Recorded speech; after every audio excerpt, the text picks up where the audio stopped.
टाळी, मुखाने नाम हाताने टाळी, फल फल फल फल फल फल.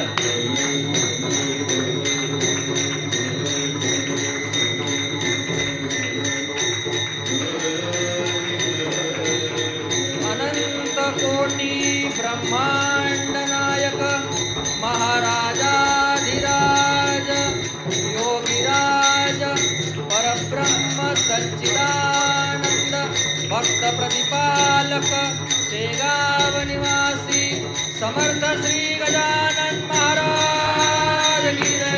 टाळी टाळी टाळी. फल फल फल फल. सद्गुरु समर्थ गजानन महाराज की जय. फल फल फल फल फल.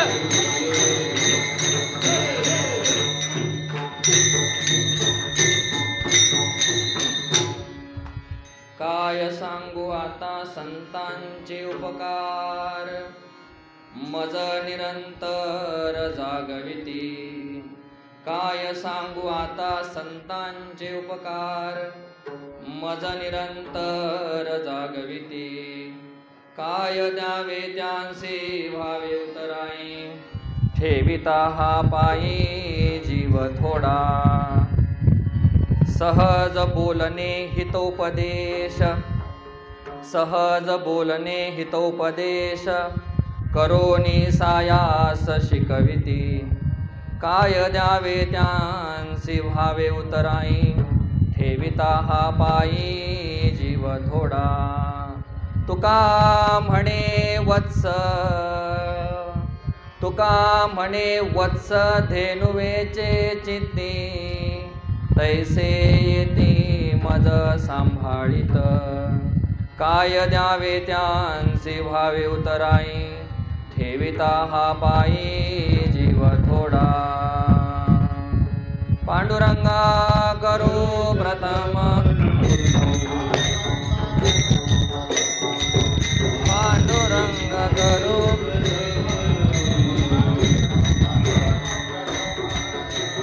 हरे चरण,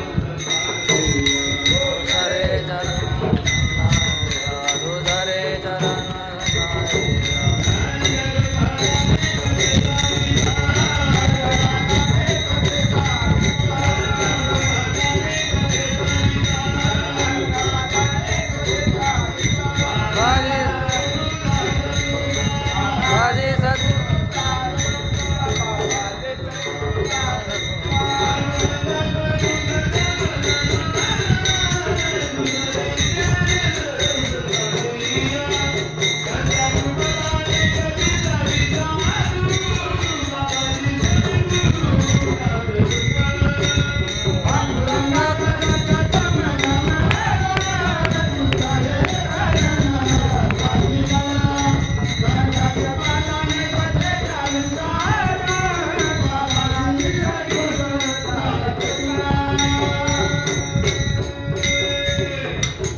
पांडुरंगा करू प्रथम नमन, दुसरे चरणा संतांचिया. त्यांच्या कृपादाने कथेचा विस्तारो, बाबाजी सद्गुरु दास तुका. संपाद्य ज्ञानंच विधाय भक्तिं, विलोकितो येन समाधिराजः. वैराग्यवन्तं सुविचारयुक्तं, नमामि जोगं शिरसा नमामि. गजाननं भूतगणादिसेवितं, कपित्थजम्बूफलचारुभक्षकम्, उमासुतं शोकविनाशकारकं. नमामि विघ्नेश्वरपादपङ्कजं. विठ्ठल विठ्ठल.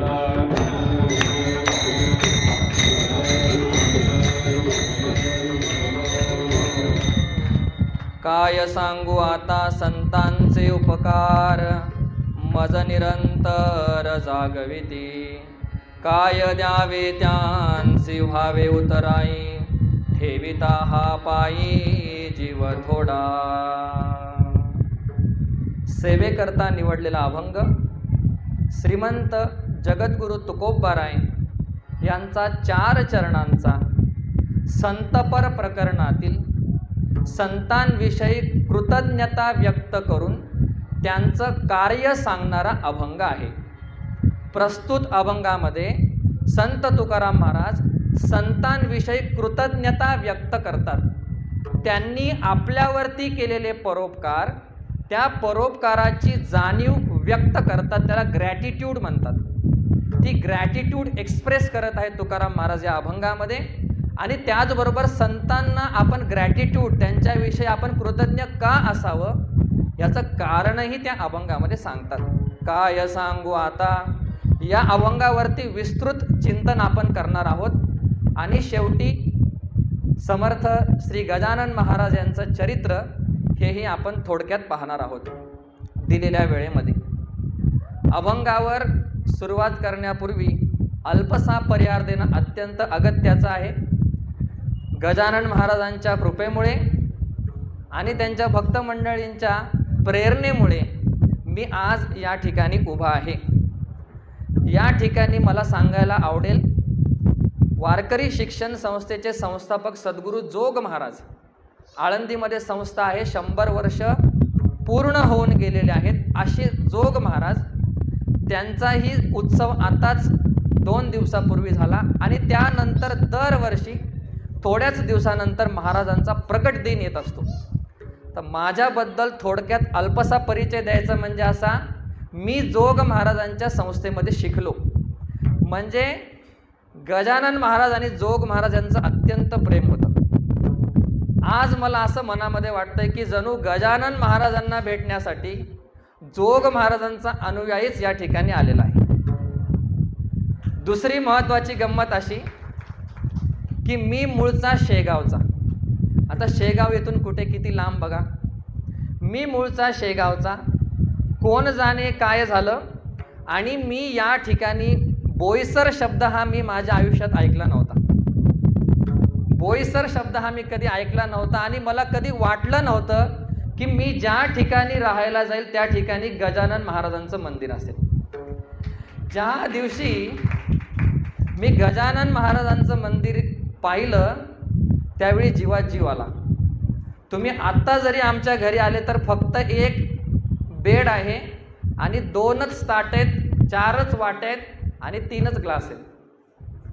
आज आम्ही महाराजांना जेवायसाठी दुसऱ्यांच्याकडून भांडे आणले. असं कधी वाटलं नव्हतं या ठिकाणी मी येईल. आणि या ठिकाणी आल्यानंतर आई वडिलांची चणचण भासत होती. आता तुम्हा सर्वांना माहिती आहे आई वडिलांपासून दूर राहणं म्हणजे काय, तुम्हाला माहित नाही अजून जास्त. आई वडिलांपासून दूर राहणं काय हे खूप विचित्र असतं. आणि थोड्याच दिवसांपूर्वी मला प्रभाताईंसारख्या आई मिळाल्या आणि अण्णांसारखे वडील मिळाले. जीवात जीव आला. विठ्ठल विठ्ठल.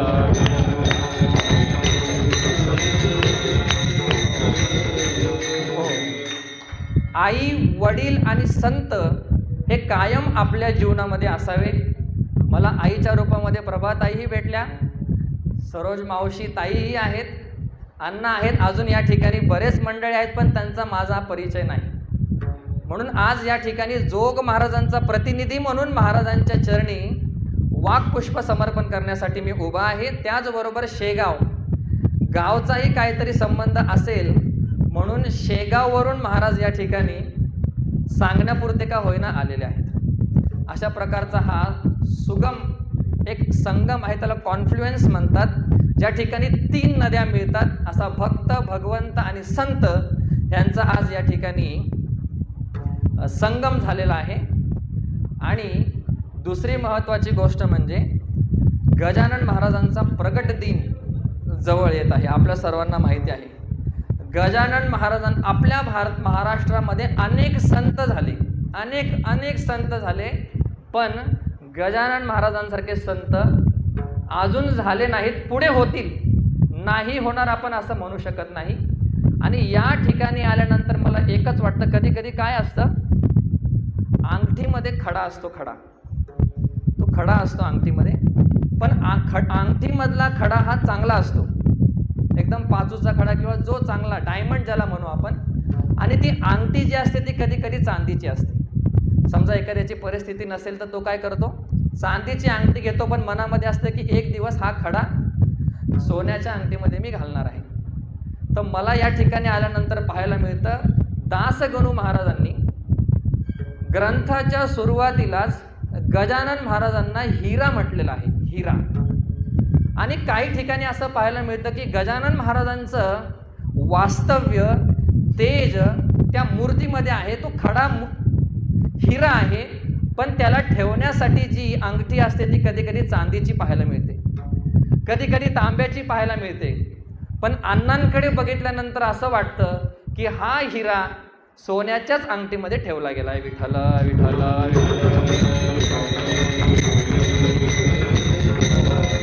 हो. अण्णांबद्दल 2 शब्द बोलेल आणि अभंगामध्ये प्रवेश करेल. का बोलायचं? कारण की जग हा शब्द जसा 2च अक्षरी आहे, जग हा शब्द किती अक्षरी आहे? 2 अक्षर. It has only 2 words. 2च अक्षरी आहे, पण जग किती मोठं आहे? खूप मोठं आहे. तसं अण्णा हा शब्द सुद्धा 2च अक्षरी आहे, पण त्यांचं जीवन जर तुम्ही पाहायला गेला तर तुम्हाला खोली सापडणार नाही, एवढं मोठं जीवन आहे. विठ्ठल विठ्ठल हो.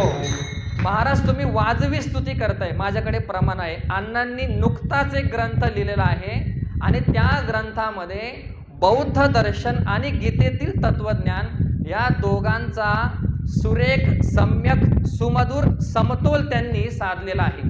ते पुस्तक मी सध्या वाचत आहे, पण शाळेच्या अनेक कार्यामुळे माफ करा अण्णा ते वाचायला भेटत नाही. पण माझे सासरे, ज्या दिवशी मी तुम्हाला भेटायला आलो त्या दिवशी माझे सासरे आले, त्यांचा माझ्यापेक्षा 10 पट अभ्यास आहे आणि त्यांनी ते संपूर्ण पुस्तक वाचलं आणि त्याच्यामधल्या मुख्य मुख्य गोष्टी ज्या त्यांनी आजपर्यंत कधी ऐकल्या नव्हत्या अशा सांगितल्या. त्यांनी सांगितलेल्या अनेक गोष्टी माझ्या मस्तिष्कामध्ये आहेत. पण आता महाराजांकडे लक्ष थोडं द्यावं म्हणून स्वतःला मी आवर्त घेतो. अण्णांनी एक सांगितलं की धर्म म्हणजे काय, तर स्वधर्म, आत्मा हाच धर्म आहे. आणि मांडुक्य नावाच्या उपनिषदामध्ये असं म्हटलंय, आत्मा म्हणजे समाधी, आत्मा म्हणजेच धर्म. समर्थांचं वाङ्मय जर आपण उघडलं तर स्वधर्मी राहणे हाच खरा धर्म आहे. तो अतिशय महत्त्वाचा. हिंदू, मुस्लिम, शीख, ईसाई हे धर्म नाहीत, एकच धर्म आहे आत्मधर्म. तो अण्णांनी पहिल्याच सुरुवातीला सांगितल्यामुळे माझ्या लक्षात राहिला. अशा अनेक पॉईंट्सवरती त्यांनी फोकस केलेला आहे.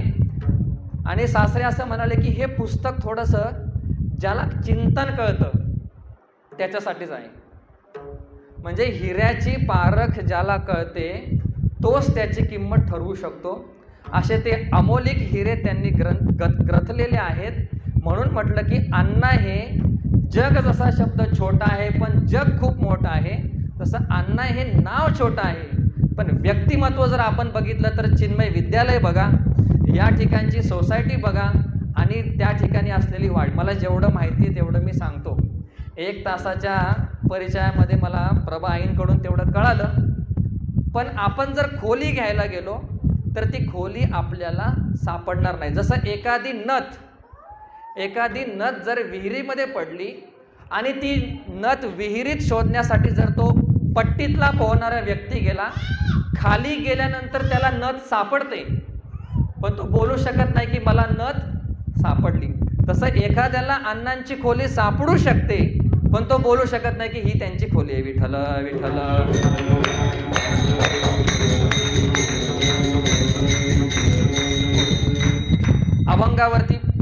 अभंगामध्ये प्रवेश करतो. का एवढं वर्णन केलं? कारण की आपण ज्या वास्तूमध्ये बसलेलो आहे त्या वास्तूला उभारण्याचं इन्स्पिरेशन जर त्यांना भेटलं नसतं तर ही सुंदर वास्तू आज या ठिकाणी उभी राहिली असती का? तुम्ही कीर्तन ऐकू शकले असते का? ती प्रेरणा, ते इन्स्पिरेशन देणारं जे तत्व त्यांच्यामध्ये आहे त्याच्यामुळे आपल्याला हा आनंद उपभोगता येतोय. म्हणून मी त्यांचं थोडक्यात वर्णन केलं. जसं प्रगट दिन म्हणजे काय, थोडक्यात सांगायचं म्हणजे संत जसं आपण जन्माला येतो तसं संत जन्माला येत नसतं. जसं तुम्ही आम्ही 9 महिने गर्भवासामध्ये राहतो आणि मग आपण जन्माला येतो, संत तसे जन्माला येत नसतात. म्हणून शब्द वापरलाय प्रगट दिन.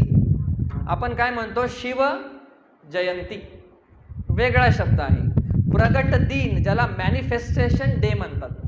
या ठिकाणी या दिवशी संत गजानन महाराज प्रकट झाले.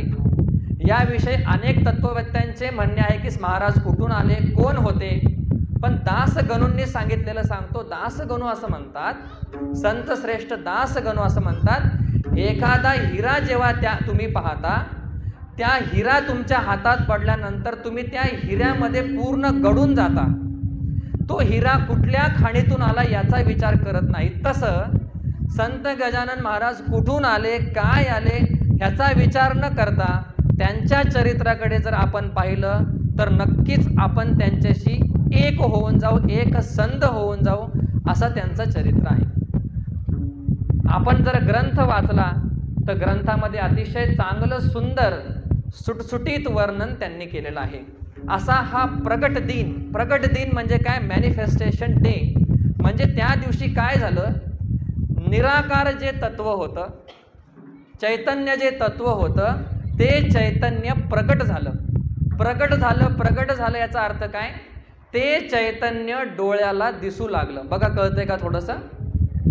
प्रकट दिन म्हणजे काय, सर्वत्र सम असणारं, ओतप्रोत भरून असणारं जे चैतन्य आहे ते चैतन्य लोकांच्या डोळ्यांना दिसू लागलं. त्याला म्हणतात प्रकट दिन. अवतार म्हणजे काय, वरून देव खाली येणे याचा अर्थ अवतार नाही. जर देव खाली नसता तर वरून खाली आला असता. देव सर्वत्र आहे का नाही, मग वरून खाली येईल का, नाही. अवतार याचा अर्थ शंकराचार्य करतात इंद्रिय गोचरत्वम. जे इंद्रियाला आजपर्यंत सापडत नव्हतं, इंद्रियांच्या पलीकडे होतं, अगम्य असणारं तत्व एका मूर्तिमंत रूपाने साकार होणं म्हणजेच प्रकट दिन आहे. विठ्ठल विठ्ठल.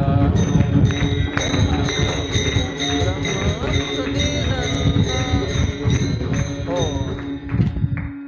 ह्याच्यावरती एक प्रमाण आहे, ब्रह्ममूर्ती संत जगी अवतरले.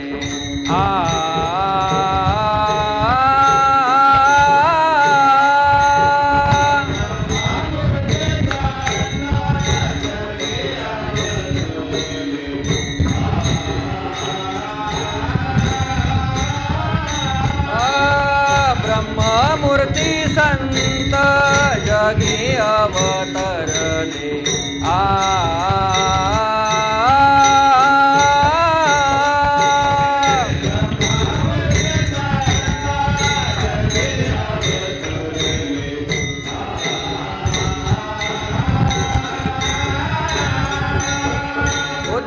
उद्धरावया आले दीन जना.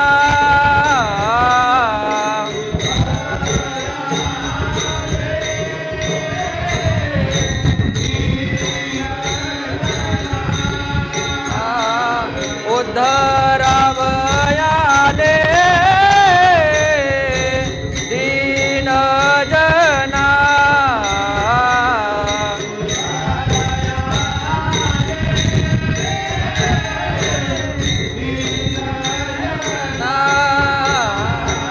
ब्रह्मादिक ज्यांची वंदिते पाऊले.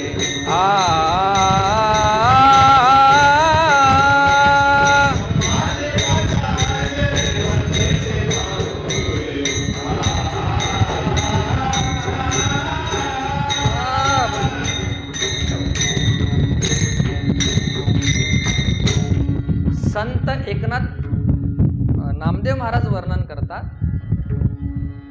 ब्रह्ममूर्ती संत. ब्रह्म तर आकार नाहीये, निराकार तत्व आहे, फॉर्मलेस. पण ते तत्व जगी अवतरले. अवतरलं म्हणजे प्रगट झालं, इंद्रियांना दिसू लागलं. आणि ते पण कोणाला दिसलं, बंकटलालांना दिसलं. त्या जागी आपण जर असतो, विचार करा काय केलं असतं आपण. बंकटलालांना ते दिसलं, कुलकर्णी साहेबांना ते दिसलं, म्हणून ते आपल्यापर्यंत पोहोचलं. नाहीतर ते पोहोचलंच असतं, पण त्यांना माध्यम, मीडियम गजानन महाराजांनी बनवलं आणि ते आपल्यापर्यंत पोहोचले. ब्रह्ममूर्ती संत जगी अवतरले. आणि ते कशासाठी आलेत, उद्धरावया आले दीन जना.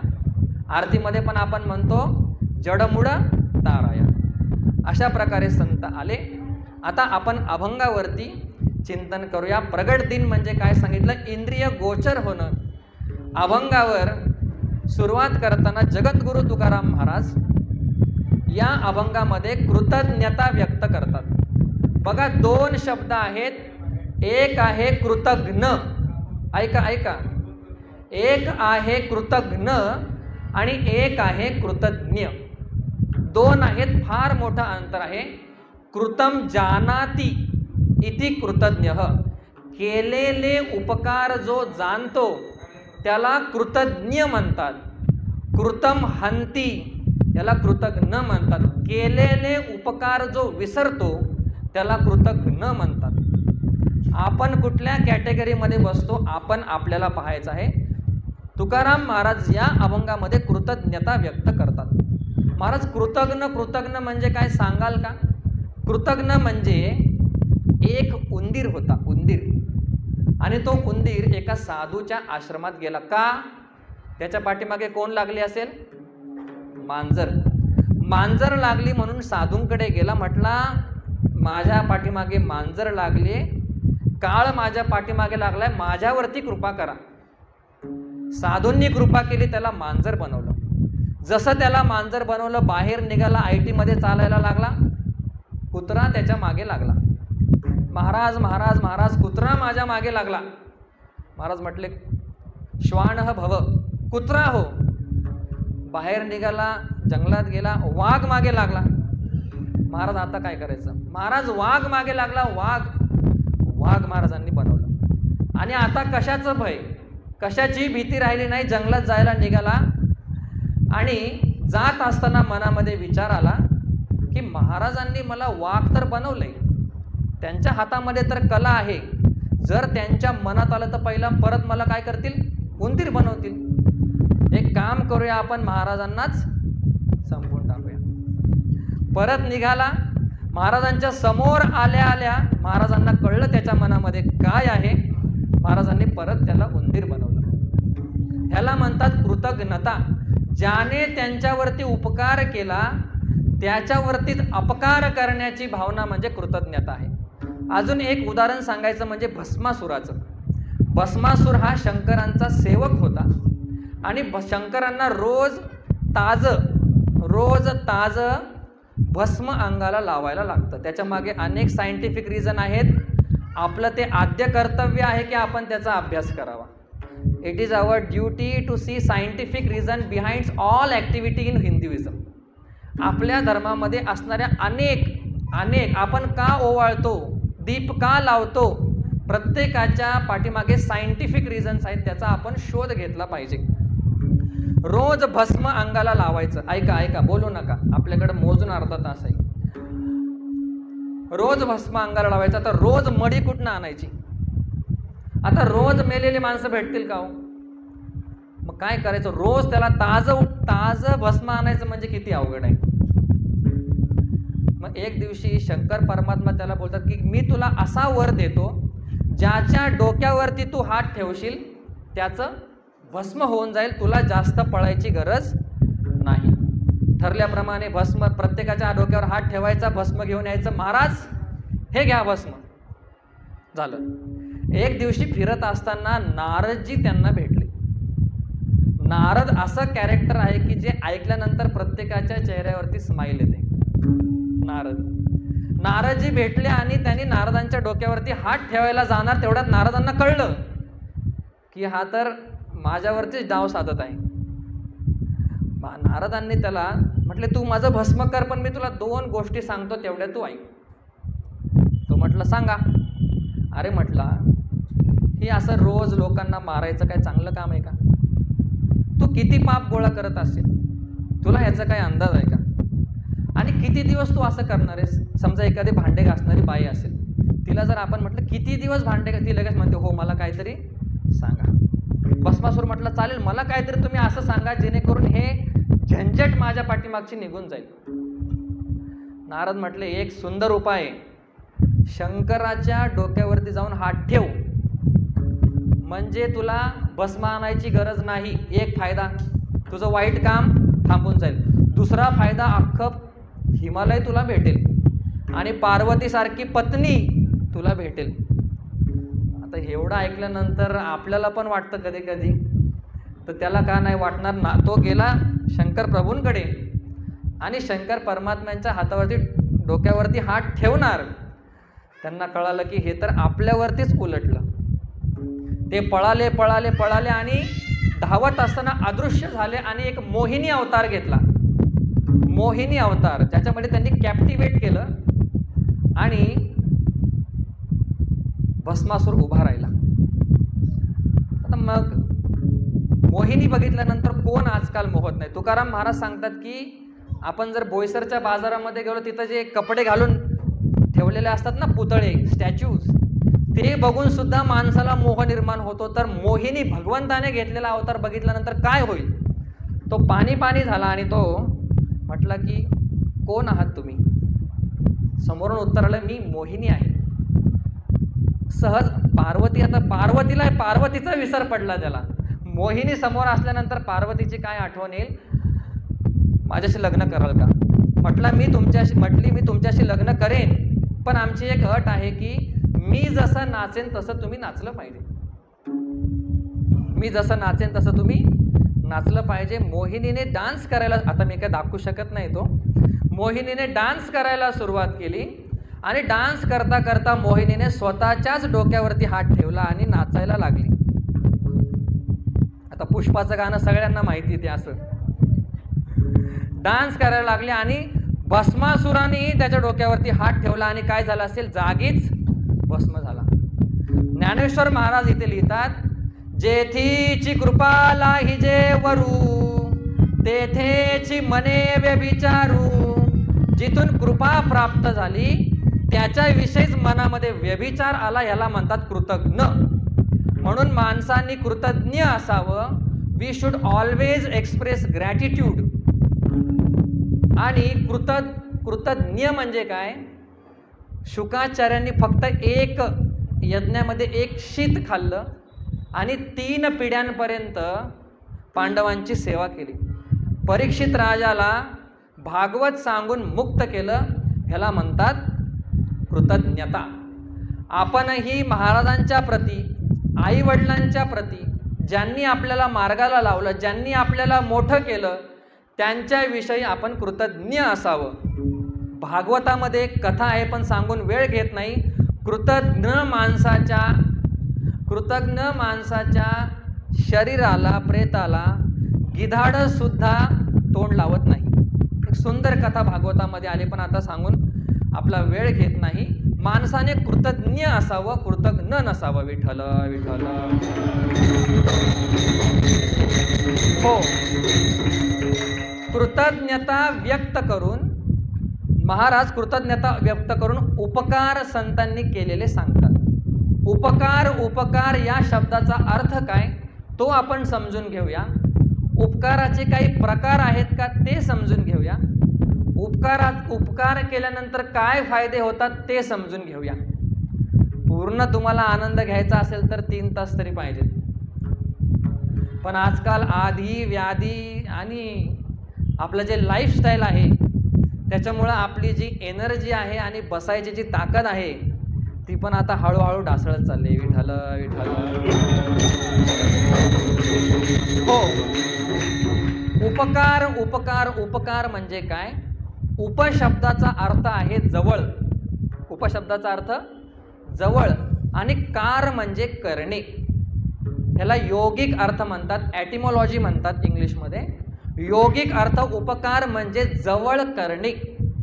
आता आपल्यावरती अनेक लोकांचे उपकार आहेत. उपकार म्हणजे काय, जवळ करणे. उप म्हणजे जवळ. उप हा उपसर्ग आहे जो शब्दाच्या आधी लागतो. हे सगळं संस्थेत आणि शिक्षक असल्यामुळे थोडं मला माहिती आहे. उप म्हणजे जवळ आणि कार म्हणजे करणे.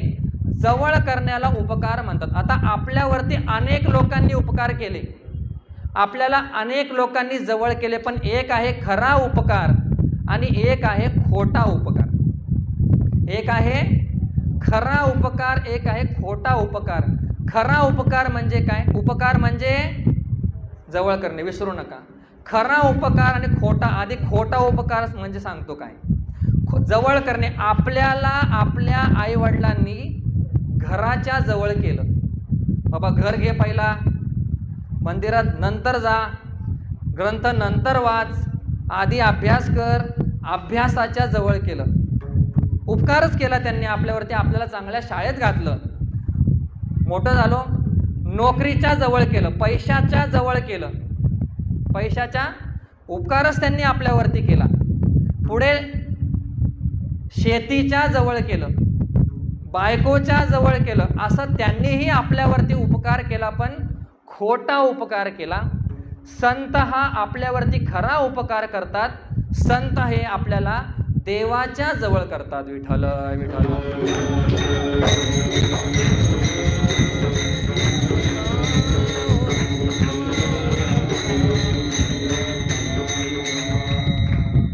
तुका म्हणे उरी नुरे, तुका म्हणे उरी नुरे,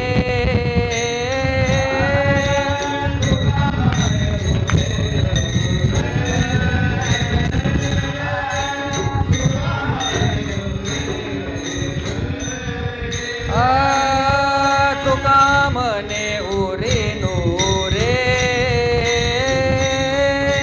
तुका म्हणे उरी नुरे,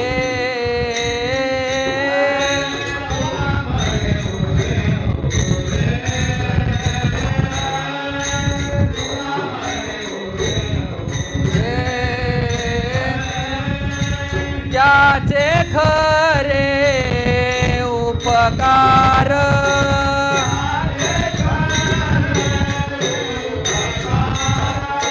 त्याचे खरे उपकार,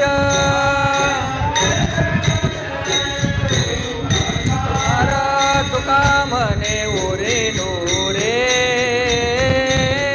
तुका म्हणे उरे नुरे,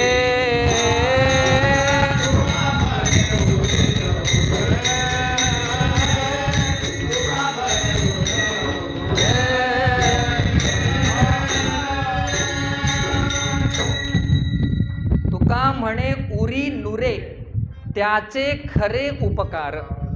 खऱ्या उपकाराची व्याख्या सांगताना म्हणतात उरी म्हणजे इच्छा.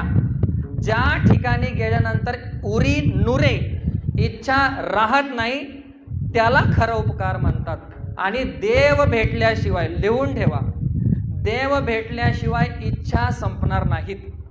आणि महाराजांनी काय केलं, येणाऱ्याच्या व्याधी वारून करविले, बोला पुढचं, विठ्ठल दर्शन.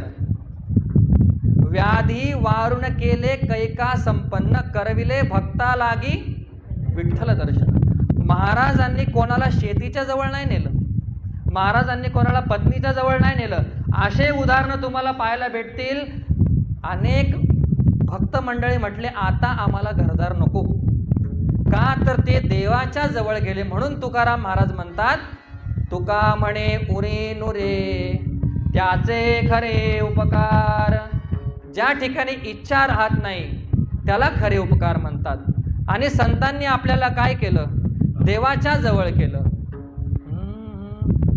देव पहावो, देव पहावो, देव पहावो, देव पहावो,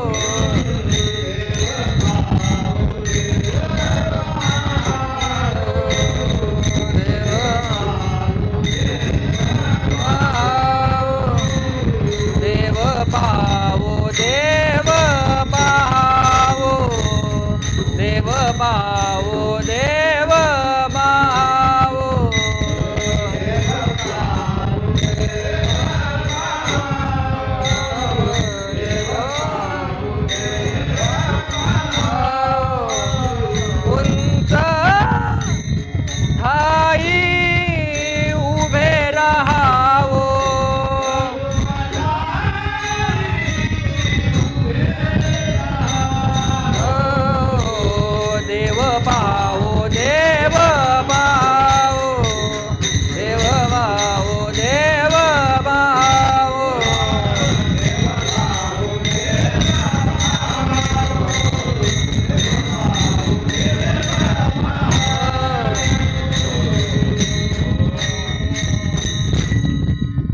आपल्याला काय म्हटले?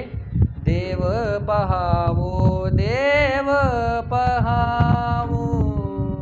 संत म्हटले देव पहा. आपण म्हणतोय मुलगा पहा, मुलगी पहा, घर पहा, शेती पहा, पैसे पहा, आणि संत म्हणतात देव पहावो, देव पहा. तुकाराम महाराज म्हणतात देव पहावयासी करीवो सायास. देव पाहण्यासाठी प्रयत्न करा. संतांनी आपल्याला देवाच्या जवळ केलं. बघा, सिस्टमॅटिक चिंतन आहे. उपकार म्हणजे उप म्हणजे जवळ, कर म्हणजे करणे. संतांनी आपल्याला देवाच्या जवळ केलं. देव पाहण्यासाठी आपल्याला प्रोत्साहन दिलं. उंच ठाई उभे राहावं. तिसरा प्रश्न मी आपल्या पुढे मांडला होता, उपकार म्हणजे काय, उपकाराचे प्रकार काय आहेत आणि उपकार केल्यानंतर फायदा काय होतो. आपण जर लौकिक उपकार केला तर आपल्याला प्रसिद्धी मिळते, name and fame we get. जर आपण साधा प्रापंचिक वैश्विक उपकार जर केला, इम्पेरिकल आपण जर एखाद्याला मदत केली, हेल्प केली, तर आपल्याला, समजा आपण आदिवासी लोकांना कंबल ब्लँकेट्स वाटले तर काय होणार, आपलं नाव, म्हणजे उपकार की आपण त्यांना ब्लँकेटच्या जवळ केलं कारण की त्यांना ते पाहिजे, नाही तर मरतील ते. आपला नाव लौकिक वाढतो.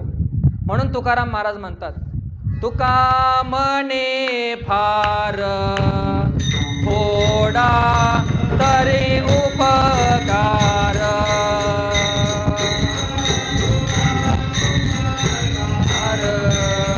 थोडा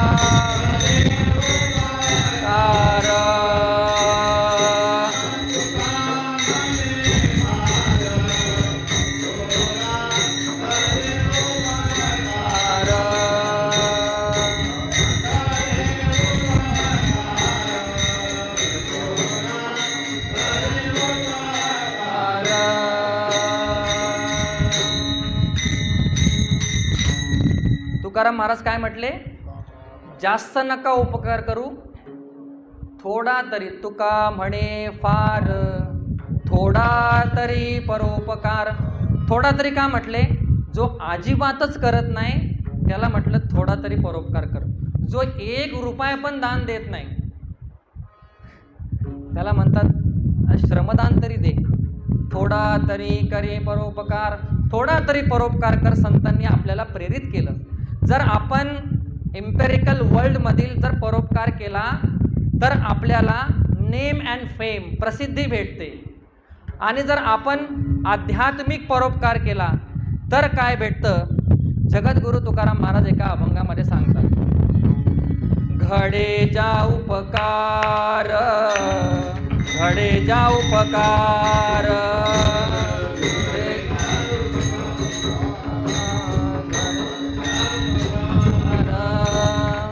घडे जा उपकार,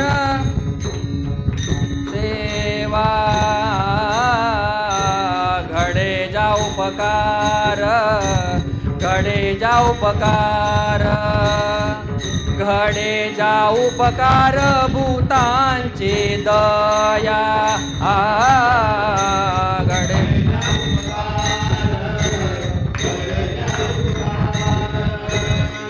घडे जा उपकार,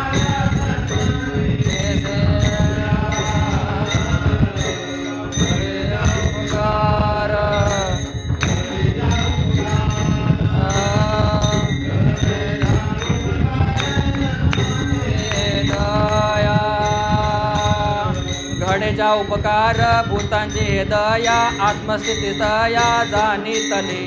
घडेजा उपकार भूतांची दया, आत्मस्थिती दया जाणीतली.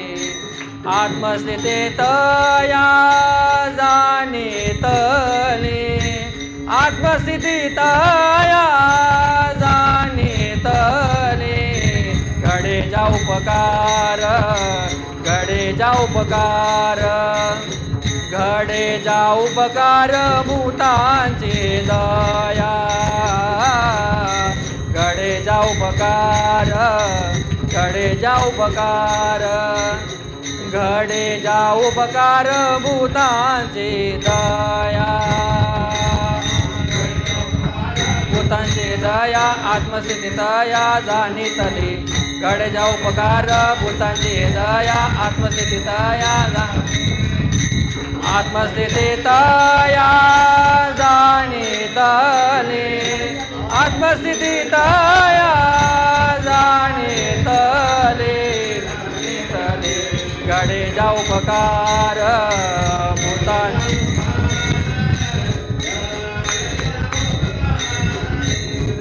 दया घडे जा उपकार घडे जा उपकार भूतांची दया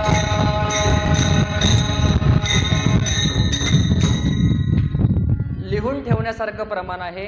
घडे जा उपकार ज्याच्याकडून उपकार घडतो भूतांची हे दया ज्याच्याकडून भूतांची दया भूत म्हणजे नाचणारी नाहीत मनुष्य त्यांच्यावरती जो दया करतो आत्मस्थिती तया जाणीतली उपकार करण्याचा फायदा तुम्हाला ब्रह्मतत्वापर्यंत नेण्यासाठी उपकार हा एक शिडी बनणार आहे एक लॅडर तुमच्यासाठी तो उपकार बनणार आहे म्हणून उपकार केला पाहिजे. थोडक्यात उपकार म्हणजे जवळ करणे. संतांनी आपल्याला भगवंताच्या भक्तीच्या जवळ केलं. उपकाराचा फायदा आपण आत्मस्थितीपर्यंत जातो आणि या जगामध्ये 7 गोष्टी परमात्माने उपकार करण्यासाठी निर्माण केलेल्या आहेत. कुठल्या कुठल्या 7 गोष्टी आहेत? सुभाषितकार सांगतात रविश्चंद्रो घणो वृक्षाहा. रवी म्हणजे सूर्य, चंद्र आपल्याला माहिती आहे. घणः म्हणजे क्लाउड्स ढग, घनो वृक्षाहा वृक्ष आपल्यावरती उपकार करतात. नद्यो गावश्च सज्जनाहा नद्या आपल्यावरती उपकार करतात. गावः गाय आपल्यावरती उपकार करते आणि सज्जनाहा बघा पुन्हा एकदा रविश्चंद्रो घणो वृक्षाहा नद्यो गावश्च सज्जनाहा. कळालं? रविश्चंद्रो घणो वृक्षाहा नद्यो गावश्च सज्जनाहा हे सगळे उपकार करतात. सगळ्यांसाठी प्रमाण आहेत पण सगळ्या उपकारांमध्ये श्रेष्ठ उपकार जर असेल तर कोणाचा असेल तर तो संतांचा आहे. असा संत काय उपकार करतात? अभंगाच्या पहिल्या चरणात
सांगू आता संतांचे उपकार. उपकार शब्द कळाला, कृतज्ञता शब्द कळाला. आता अभंगामध्ये आपण प्रवेश केलेला आहे. We have entered in to the verse. Tukaram Maharaj म्हणतात काय सांगू आता संतांचे उपकार. आता मी संतांचे उपकार तुम्हाला काय सांगू. या काय शब्दाचे अनंत अर्थ लपलेले आहेत. या अभंगामध्ये कुठला अर्थ एक्सपेक्टेड अभिप्रेत आहे तो सांगतो. काय शब्दाचे 5-6 अर्थ आहेत. त्याच्यामध्ये काय शब्दाचा पहिला अर्थ आहे खेदवाचक. खेदवाचक समजा कोरोनामध्ये पती पत्नी दोघेही निवर्तले, दोघेही निवर्तले आणि त्यांचे लहान मुलगा आहे. आपण काय म्हणतो, काय आता या लहान मुलांचं होणार. या ठिकाणचा काय शब्द जो आहे तो खेदवाचक आहे. काय, एखाद्याची खूप वाईट अवस्था झाली, आपण काय म्हणतो, काय ह्याची वाईट अवस्था झालेली, खेदवाचक. दुसरा अर्थ आहे आश्चर्यवाचक. आश्चर्यवाचक म्हणजे आपण समजा एखादी गोष्ट अशी जी कधीच घडणार नाही अशी ऐकली.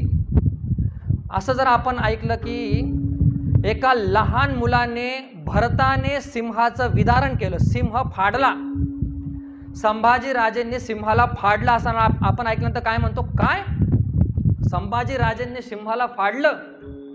यातला जो काय असा शब्द आहे तो कसा आहे, आश्चर्यवाचक आहे.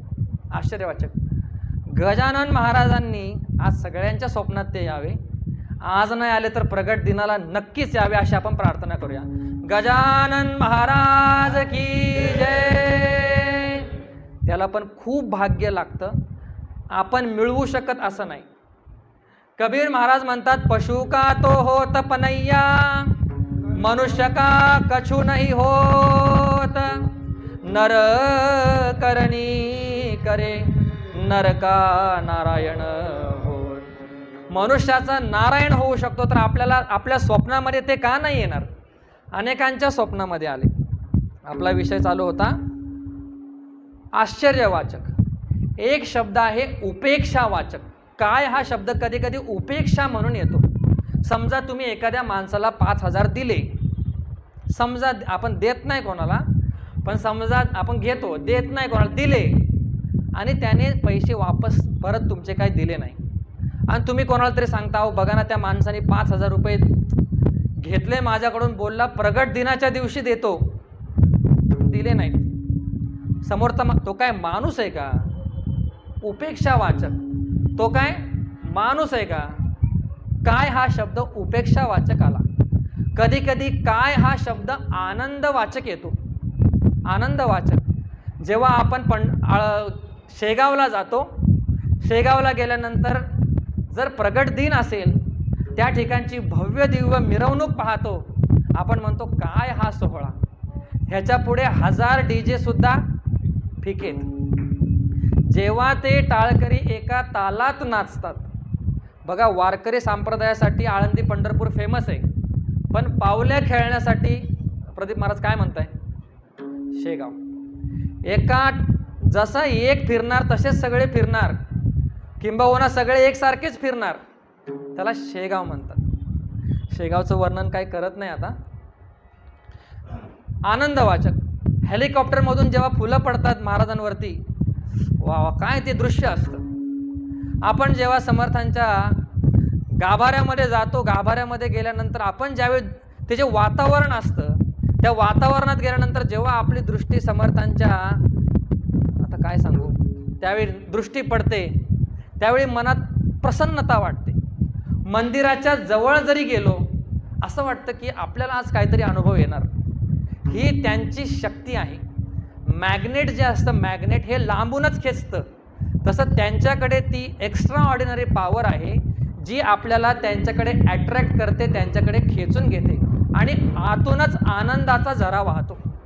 जर आपण शेगावमध्ये गेल्यानंतर प्रसादाची व्यवस्था बघितली, सिस्टीम बघितली, आनंद होतो. माझी एक मैत्रीण आहे कॅलिफोर्नियाची, तिला मी एकदा शेगावला नेलं आणि शेगावला गेल्यानंतर प्रसादाला ज्यावेळी आम्ही गेलो, ती म्हटली, I am feeling that I am in California right now. म्हणजे शेगावमध्ये जी केलेली व्यवस्था आहे जेवणाची पर्टिक्युलरली, ती व्यवस्था तिला कॅलिफोर्नियामध्ये आल्यासारखी वाटली. काय तो मंडप, प्रत्येक व्यवस्था बघा, भ्रष्टाचार रहित जर एकमेव जर कुठलं ट्रस्ट असेल, संत गजानन महाराजांचा आहे. कारण की महाराजांना कधीच ते आवडलं नाही. शेगाव महाराजांना भांडणं अजिबात आवडत नाहीत.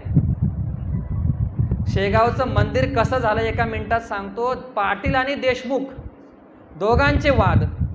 महाराज म्हटले मला ना पाटलांच्या मळ्यात राहायचंय ना देशमुखांच्या मठात राहायचंय, मला सरकारकडून जागा घेऊन द्या. लोक बोलले सरकार जागा देणार नाही, सरकार कोरोनामध्ये मंदिरं बंद ठेवतं, तुम्हाला काय ते जागा देणार. महाराज म्हटले तुम्ही जा, ते जागा देतील. महाराजांच्या शब्दामध्ये असणारी ताकद, सरकारने 1 एकर जागा दिली. ते म्हटले तुम्ही जर चांगलं मंदिर उभारलं तर 2 एकर जागा तुम्हाला आम्ही देऊ. अशा प्रकारचं हे आनंद ज्या ठिकाणी आपल्याला मिळतो ते. तिसरं आहे स्वसिद्धांत वाचक. जेव्हा आपल्याला एखादी स्वतःची गोष्ट सांगायची असेल महत्वाची, त्यावेळी तुकाराम महाराज म्हणतात काय नोहे केले एका चिंतता विठ्ठले. काय शब्द वापरलाय पण स्वसिद्धांत सांगतात. तुकाराम महाराज म्हणतात की काय नोहे केले एका चिंतता विठ्ठले. एका गजाननाचं स्मरण केल्यानंतर काय नोहे केले, काय होणार नाही, ग्रंथ वाचून बघा आपल्याला कळेल. काय हा शब्द कधी कधी स्वसिद्धांत वाचक म्हणून येतो. आणि या अभंगामध्ये आलेला काय शब्द हा अनिर्वाच्य वाचक आहे. अनिर्वाच्य वाचक आहे म्हणजे सांगता येत नाही की या संतांनी काय केलं, शब्दामध्ये मांडता येत नाही. म्हणून तुकाराम महाराज म्हणतात की काय सांगू आता संतांचे उपकार. या ठिकाणी काय शब्द असा नाही ज्याला सुचत नाही. कधी कधी तुम्ही जर गावाकडे गेला 15 ऑगस्टचं भाषण ऐकलं तर भाषण वेगळंच असतं. आमच्या गावामध्ये हे आले आणि ह्यांनी हे केलं, म्हणजे आमच्या गावामध्ये प्रमुख पाहुणे आले त्यांनी ध्वजारोहण केलं. ध्वजारोहण शब्द येत नसतो. ह्यांनी हे केलं आणि हे केल्यानंतर हे निघून जाणार आहेत, म्हणजे त्याच्याकडे शब्द नाही आहेत. असं तुकाराम महाराजांचं नाहीये. तुका म्हणे माझा शब्दाची हा देव, शब्दाची गौरव पूजा करू. असे शब्द प्रभू तुकाराम महाराज आहेत, त्यांच्याकडे शब्द नसतील का. पण अनिर्वाच्य वाचक म्हणजे त्याचं we cannot explain in words, आपण ते शब्दात मांडू शकत नाही. गुळ कसा लागतो तुम्ही शब्दात मांडू शकता का. गुळ कसा लागतो आपण शब्दात मांडू शकतो का. आपण काय म्हणू शकतो, गोड लागतो एवढंच म्हणू शकतो. We cannot express in words, शब्दात तो आपण मांडू शकत नाही. तसा हा काय जो शब्द आहे तो अनिर्वाच्य वाचक आहे. काय सांगू आता संतांचे उपकार. असं काय केलं त्यांनी, मज निरंतर जागविती, मला ते निरंतर जागवतात म्हणून त्यांचे माझ्यावरती फार उपकार आहेत. या ठिकाणी प्रश्न पडतो, माणसाला जागवणाऱ्या अनेक गोष्टी आहेत. लहान बाळ जर रडलं तर माणूस जागतो. जर एखादा डास रात्रभर मच्छरदाणी झाला तर माणूस जागतो. जर पलंगावरती ढेकून असेल तर माणूस जागतो. घरामध्ये जर गोंधळ असेल तर माणूस जागतो. मग हे जागवतात म्हणून उपकार मानण्याची काय आवश्यकता आहे. शंका घेतात चिंतन करणारे, ऐका चिंतन करणारे शंका घेतात. नुसतं जागवतात म्हणून तुम्ही उपकार मानता तर असं म्हणा ना, काय सांगू आता ढेकुणाचे उपकार, मज निरंतर जागविती. ढेकून पण आपल्याला जागवतो, पण ते आपल्याला जागवतात झोपेतून, शारीरिक झोपेतून जागवतात. आणि संत हे आपल्याला आध्यात्मिक जागृती देतात. निद्रा जी आपण अज्ञानरूपी निद्रेमध्ये आहेत त्याच्यातून संत आपल्याला उठवतात, म्हणून आपण त्यांचे उपकार मानतो. विठ्ठल विठ्ठल.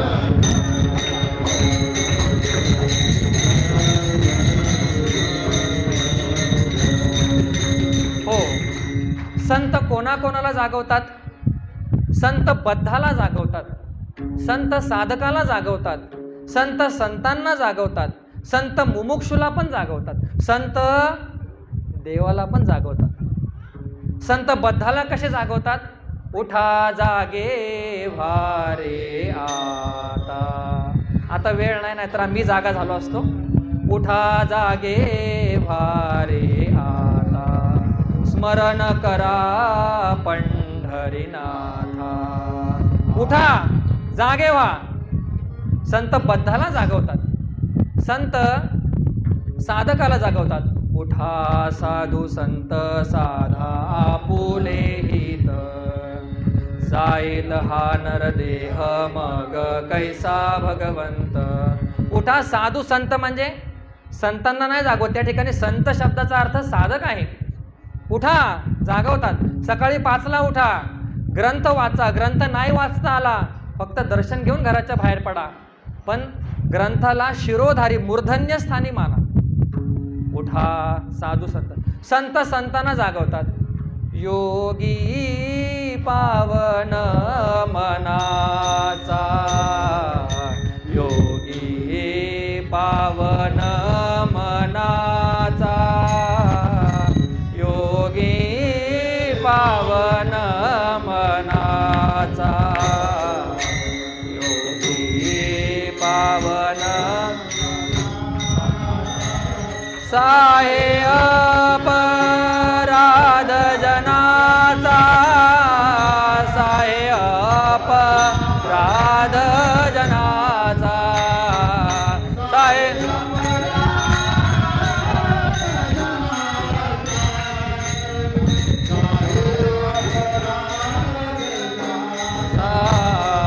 विश्व रागे झाले वनी, विश्व रागे झाले वनी, विश्व रागे झाले वनी, विश्व रागे झाले वनी. हे कोण कोणाला जागवतंय? संत मुक्ताबाई ज्ञानदेवांना जागवत आहेत. ज्ञानदेव कोण आहेत? संत. मुक्ताबाई कोण आहेत? संत. संत संतांना जागवतात, संत देवाला जागवतात. उठा पांडुरंगा आता दर्शन द्या सकळा, संत संतांना जागवतात. तसंच संत हे सर्वांना जागवतात आणि अज्ञान रूपी निद्रेतून जाग करतात. त्याला स्लंबर म्हटलेलं आहे, ज्याच्यामध्ये आपण गडून गेलेलो आहोत. संसारातून बाहेर मुलगा, घर, काम हे सोडून तिसरं काही सुचत नाही, त्या अज्ञान रूपी निद्रेमध्ये आहेत आपण. ज्ञानेश्वर महाराज म्हणतात, अविद्येची या निदा, विश्व स्वप्नाचा हा धांदा, भोगित होता प्रबुद्धा अनादी जो. अविद्येची या निदा, अज्ञान हे एक झोप आहे. तुम्ही आता जागलेले आहेत का झोपेत? आपण झोपलेलो आहोत. भगवान दुसऱ्या अध्यायामध्ये सांगतात, या निशा सर्वभूतानां यस्याम जागृती संयमी तस्याम जागृती भूतानी सा निशा पश्यतो मुनेः. साधू संत जिथे जागलेले आहेत तिथे आपण झोपलेलो आहोत. आपण जिथे जागे आहोत तिथं संत झोपलेले आहेत. आपल्याला घर घ्यायचं, संतांना घर, आणि जर घर घ्यायचं असलं ते संत विठ्ठल विठ्ठल. हो, तर त्यांनी अज्ञान रूपी निद्रेतून आपल्याला जागा केलं. मग हे उपकार त्यांनी केले, ह्या उपकारातून उत्तीर्ण होण्यासाठी आपल्याकडे काय आहे का? दुसऱ्या चरणात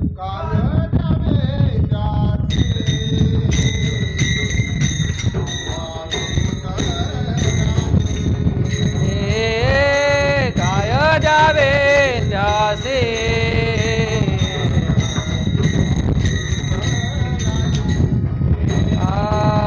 काय द्यावे त्यासे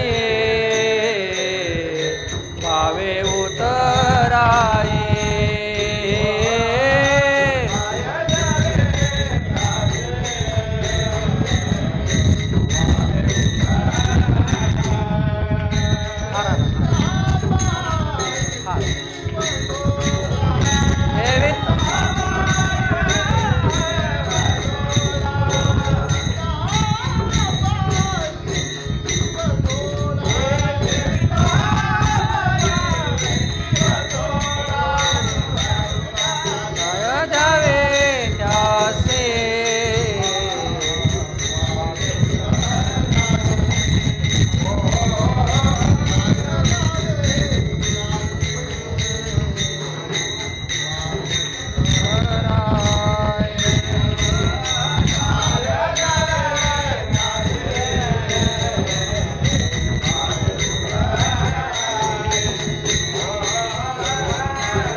विठोबा रखुमाई, विठोबा रखुमाई. मुखाने नाम, हाताने टाळे. विठोबा रखुमाई, विठोबा रखुमाई, विठोबा रखुमाई, रखुमाई, विठोबा रखुमाई.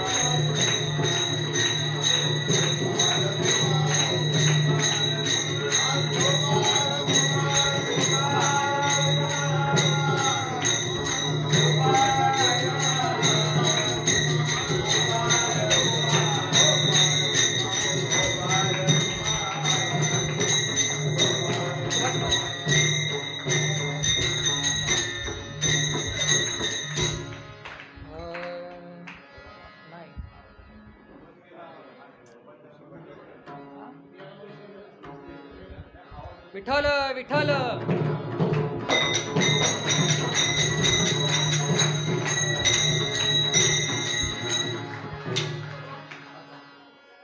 तुका म्हणे त्यांच्या उपकारासाठी, तुका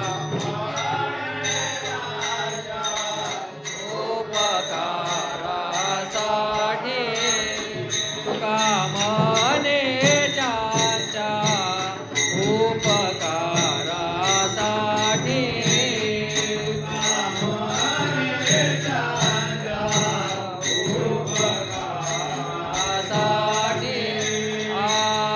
नाही माझे गाठी काही एक,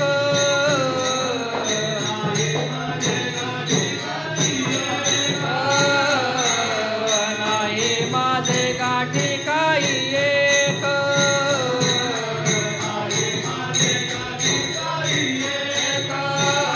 तुका म्हणे त्याच्या उपकारासाठी, तुका म्हणे त्याच्या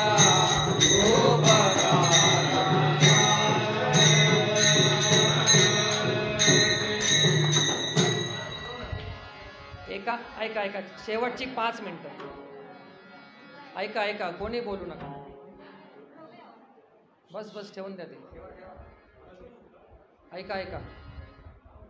तुकाराम महाराज म्हणतात, महाराजांनी जे आपल्यावरती संतांनी जे उपकार केलेले आहेत त्याच्यातून उतराई होण्यासाठी माझ्याकडे काही नाही.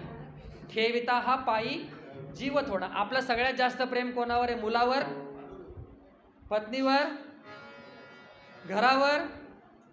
सगळ्यात जास्त प्रेम स्वतःवरती. आत्मनस्तु कामाय सर्वं प्रियं भवती. वेद सांगतात सगळ्यात जास्त प्रेम स्वतःवरती आहे.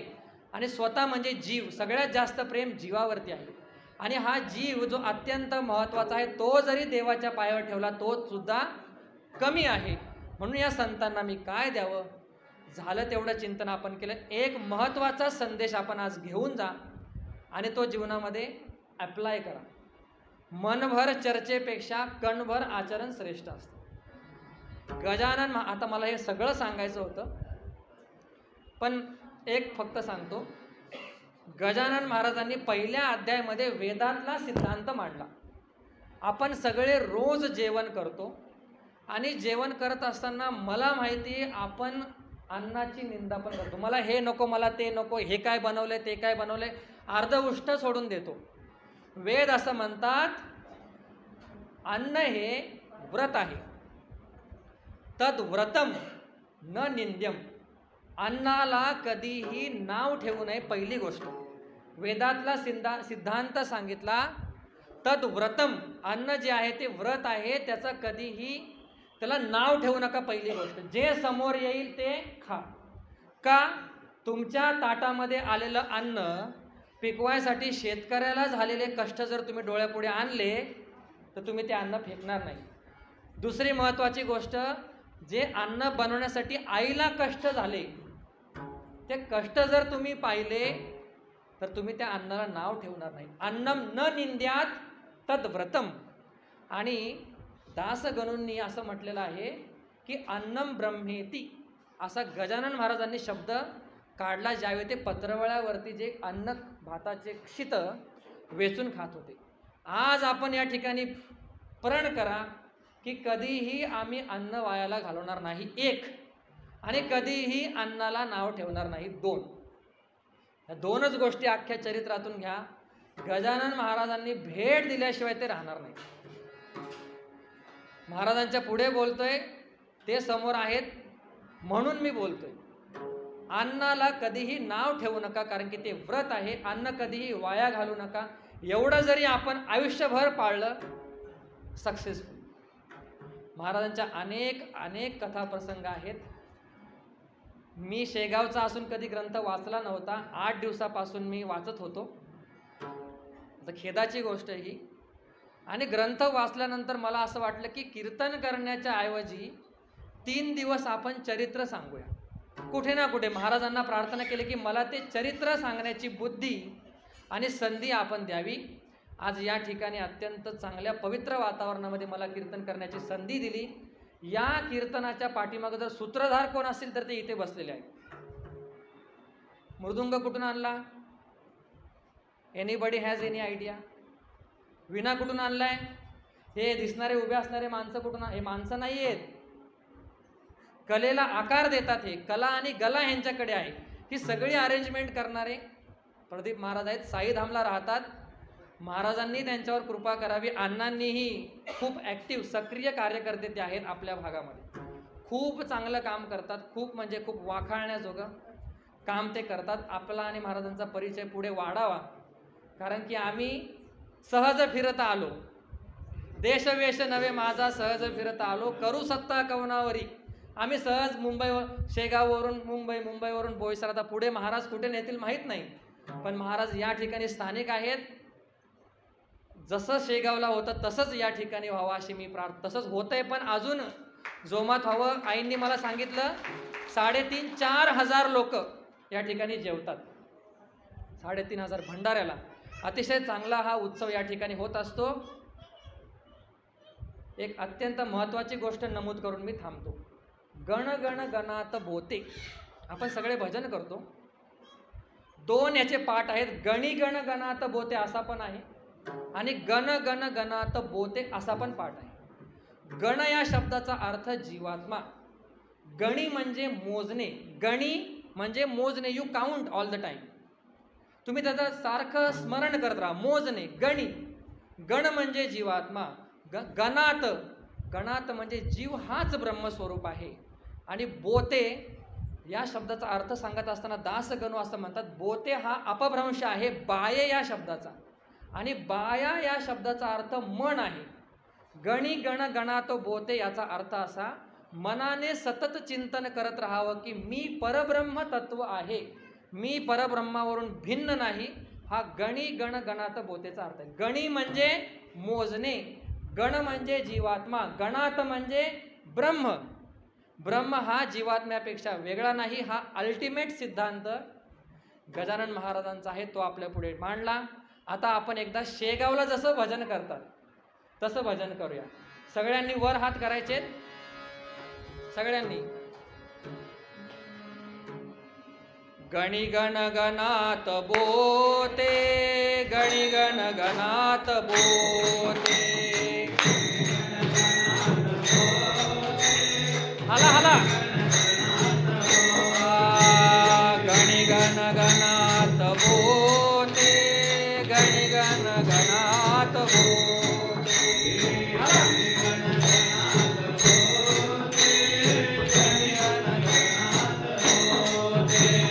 गणी गण गणात, गणी गण गणात, गणी गण गणात बोते.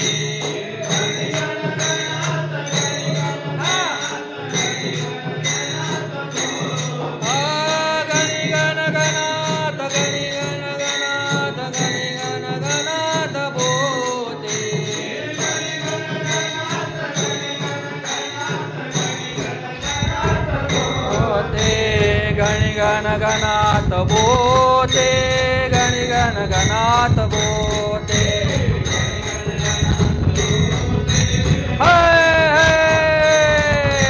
गणी गण गणात बोते.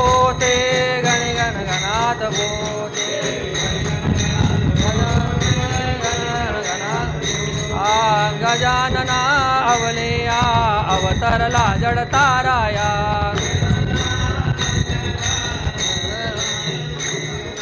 गजानना अवलिया अवतरला जडताराया जडताराया गण गण गणात बोते टाळ हा हा गण गण गणात बोते अनंत कोटी ब्रह्मांड नायक महाराजाधिराज योगीराज परब्रह्म सच्चिदानंद भक्त प्रतिपालक शेगाव निवासी समर्थ श्री गजानन महाराज की जय।